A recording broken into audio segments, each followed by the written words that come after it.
ನಮಸ್ಕಾರ ಸ್ನೇಹಿತರೆ, ನಾನು ಡಾಕ್ಟರ್ ಸಂದೀಪ್ ಅಂತ. ನಮ್ಮ ಚಾನಲಲ್ಲಿ ಆರೋಗ್ಯದ ಬಗ್ಗೆ, ರೋಗದ ಲಕ್ಷಣಗಳ ಬಗ್ಗೆ, ಮನೆಮದ್ದುಗಳ ಬಗ್ಗೆ ಮತ್ತು ಮಾನವನ ಸರ್ವಾಂಗೀಣ ಬೆಳವಣಿಗೆಗಳ ಬಗ್ಗೆ ನಾನು ವಿಡಿಯೋ ಮಾಡಿ ಹಾಕ್ತಾ ಇರ್ತೀನಿ ಸ್ನೇಹಿತರೆ. ಈ ವಿಷಯಗಳಲ್ಲಿ ನಿಮಗೆ ಏನಾದ್ರು ಆಸಕ್ತಿ ಇತ್ತು ಅಂದರೆ ನಮ್ಮ ಚಾನಲ್ ಲೈಕ್ ಮಾಡಿ, ಶೇರ್ ಮಾಡಿ, ಸಬ್ಸ್ಕ್ರೈಬ್ ಮಾಡಿ ಸ್ನೇಹಿತರೆ. ಈಗ ಒಂದು 6 ತಿಂಗಳಿಂದ 1 ವರ್ಷದ ಹಿಂದೆ ಒಂದು ವಿಡಿಯೋನ ಹಾಕಿದ್ವಿ. ಒಬ್ಬ ಮಗು ಪ್ಯಾಂಕ್ರೈಟೈಟಿಸಿಂದ ಬಹಳ ಸಫರ್ ಮಾಡ್ತಿದ್ದ, ಮುರಳೀಕೃಷ್ಣ ಅನ್ನುವ ಒಂದು ಹೆಸರಿನಲ್ಲಿ ಸ್ನೇಹಿತರೆ. ಸೊ ಆ ಮುರಳೀಕೃಷ್ಣ ಇವಾಗ ಪೂರ್ತಿಯಾಗಿ ಹುಷಾರಾಗಿದ್ದಾನೆ. ಅವರ ಪೇರೆಂಟ್ಸ್ ಬಹಳಷ್ಟು ಖುಷಿಯಾಗಿದ್ದಾರೆ ಸ್ನೇಹಿತರೆ. ಸೊ ಹೀಗಾಗಿ ಅದರ ಬಗ್ಗಿನ ಪೂರ್ತಿಯಾದ ಮಾಹಿತಿ ಈ ಒಂದು ವಿಡಿಯೋದಲ್ಲಿ ಸ್ನೇಹಿತರೆ.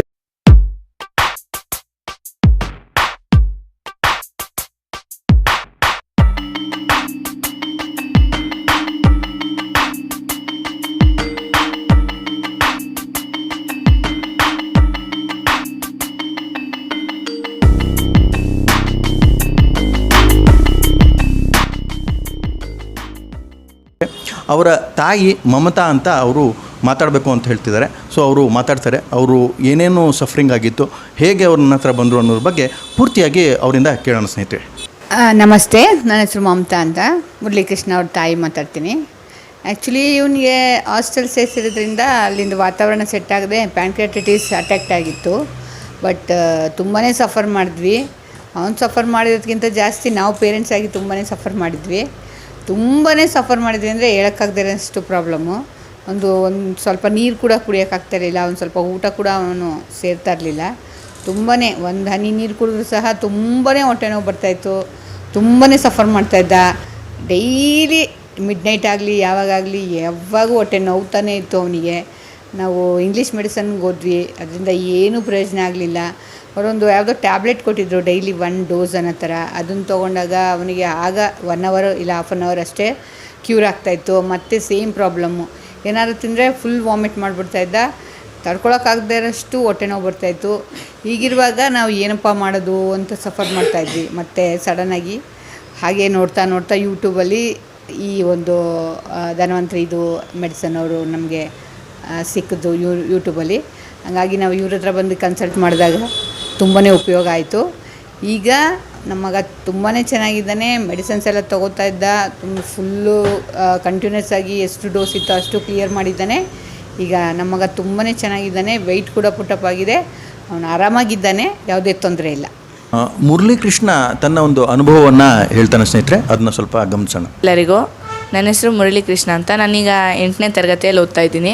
ನನಗೆ ಪ್ಯಾಂಕ್ರೈಟೈಟಿಸ್ ಆಗಿದ್ದು 7ನೇ ತರಗತಿಯಲ್ಲಿ ಇರಬೇಕಾದ್ರೆ ಅದು ತುಂಬಾ ನೋವನ್ನು ಕೊಡ್ತಿತ್ತು. ಆಗ ಈಗ ನಾವು ಈಗ ತೊಗೊತಾ ಇದ್ದೀವಿ ಏನಂದರೆ ಹೋಮಿಯೋಪತಿ ಟ್ಯಾಬ್ಲೆಟ್ಸ್ ತೊಗೊಂಡಿದ್ದೆ. ಅದು ತುಂಬಾ ಕ್ಯೂರ್ ಆಗಿದೆ.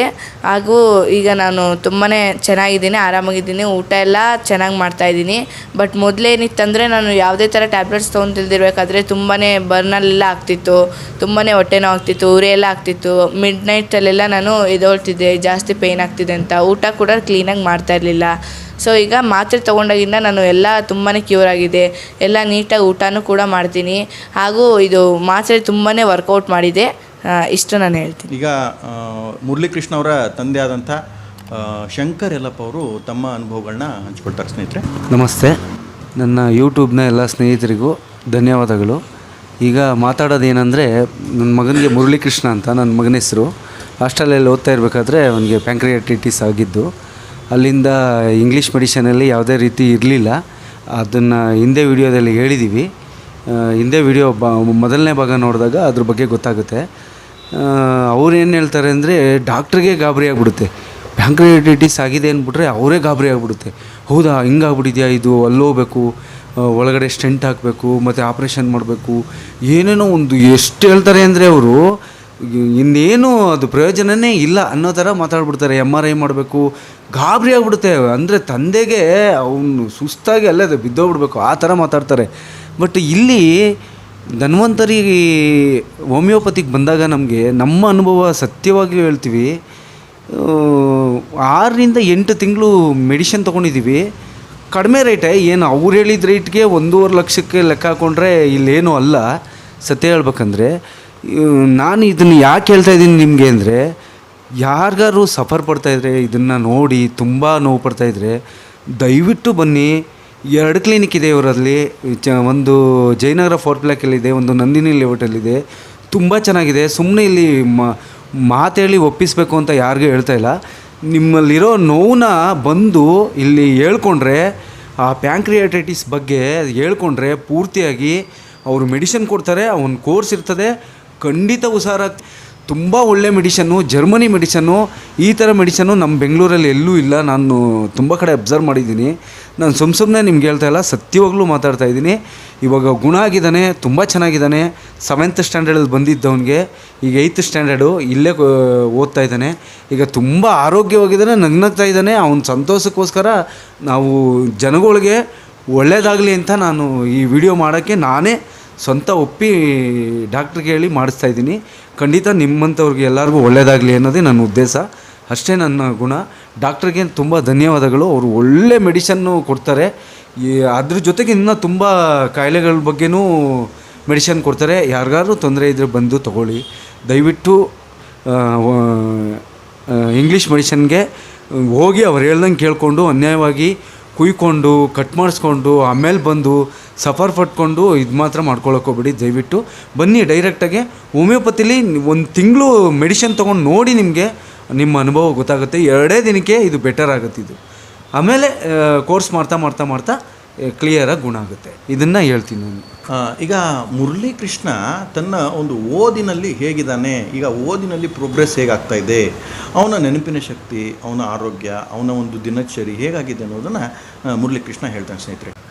ಸೊ ಮೊದಲು ಪ್ಯಾಂಕ್ರಿಯಾಸ್ ಬಂದಾಗೂ ಓದ್ತಿರ್ಲಿಲ್ಲ ಅಂತ ಇಲ್ಲ, ಚೆನ್ನಾಗಿ ಓದ್ತಿದ್ದೆ. ಬಟ್ ಈಗಿಂದ ಓದ್ತಿದ್ದೆ. ಬಟ್ ಅದಕ್ಕಿಂತ ಮುಂಚೆನೂ ಚೆನ್ನಾಗಿದ್ದೆ.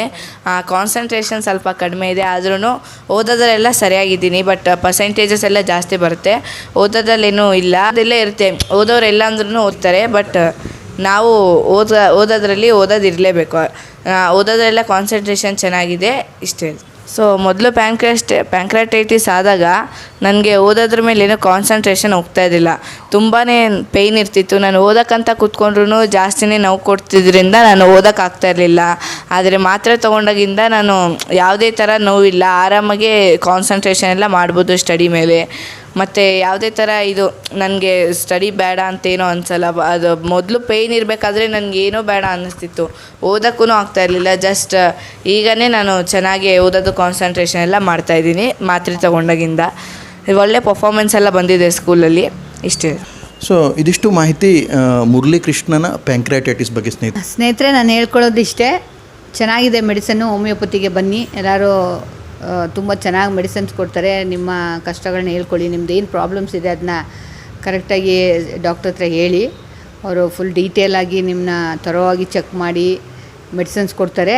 ಅದನ್ನ ಫುಲ್ ಕ್ಲಿಯರಾಗಿ ನೀವು ಡೋಸೇಜ್ ಎಲ್ಲ ಕರೆಕ್ಟಾಗಿ ತೊಗೋಬೇಕು. ಆಮೇಲೆ ನೀವು ಟ್ಯಾಲಿ ಮಾಡಿ ನೋಡಿ, ನಿಮ್ಮ ಮೊದಲಿಗೂ ಇವಾಗೂ ಕಂಪೇರ್ ಮಾಡಿ ನೋಡಿದ್ರೆ ನಿಮಗೆ ಹೆಲ್ತ್ ಬಗ್ಗೆ ನಿಮಗೆ ಗೊತ್ತಾಗುತ್ತೆ. ದಯವಿಟ್ಟು ಬನ್ನಿ, ಮೆಡಿಸಿನ್ಸ್ ತೊಗೊಳ್ಳಿ. ತುಂಬ ಚೆನ್ನಾಗಿ ಮೆಡಿಸಿನ್ಸ್ ಕೊಡ್ತಾರೆ. ಹೆಲ್ತ್ ಕೂಡ ತುಂಬ ಇಂಪ್ರೂವ್ ಆಗುತ್ತೆ. Thank you. ನಮ್ಮ ಹೋಮಿಯೋಪತಿಯಲ್ಲಿ ಬಹಳಷ್ಟು ಸಿಂಗಲ್ ಮೆಡಿಸಿನ್ ಯೂಸ್ ಮಾಡ್ತೀವಿ. ಮತ್ತು ಈ ರೋಗಗಳಿಗೆ ನಾವು ಮನುಷ್ಯನ ಶರೀರ, ಮನಸ್ಸು ಮತ್ತು ಆತ್ಮಶಕ್ತಿಯ ಪೂರ್ತಿಯಾದ ಅವಲೋಕನ ಮಾಡಿ ಕೊಟ್ಟಿರ್ತೀವಿ ಸ್ನೇಹಿತರೆ. ಆದರೆ ಫಾಲೋ ಅಪ್ ಮಾಡಿ ನೀವು ಸರಿಯಾಗಿ ಔಷಧಿಗಳನ್ನ ತೊಗೊಂಡ್ರೆ ಪೂರ್ತಿಯಾಗಿ ಗುಣವಾಗುತ್ತೆ ಅಂತ ನಾನು ನಿಮಗೆ ತಿಳಿಸ್ತೀನಿ ಸ್ನೇಹಿತರೆ. ಇದಿಷ್ಟು ಇವತ್ತಿನ ಈ ವಿಡಿಯೋನ ಲೈಕ್ ಮಾಡಿ, ಶೇರ್ ಮಾಡಿ, ಸಬ್ಸ್ಕ್ರೈಬ್ ಮಾಡಿ ಅಂತ ಹೇಳ್ತಾ 2 ಮಾತುಗಳನ್ನ ಮುಗಿಸ್ತೀನಿ ಸ್ನೇಹಿತರೆ. ನಮಸ್ಕಾರ, ಧನ್ಯವಾದಗಳು.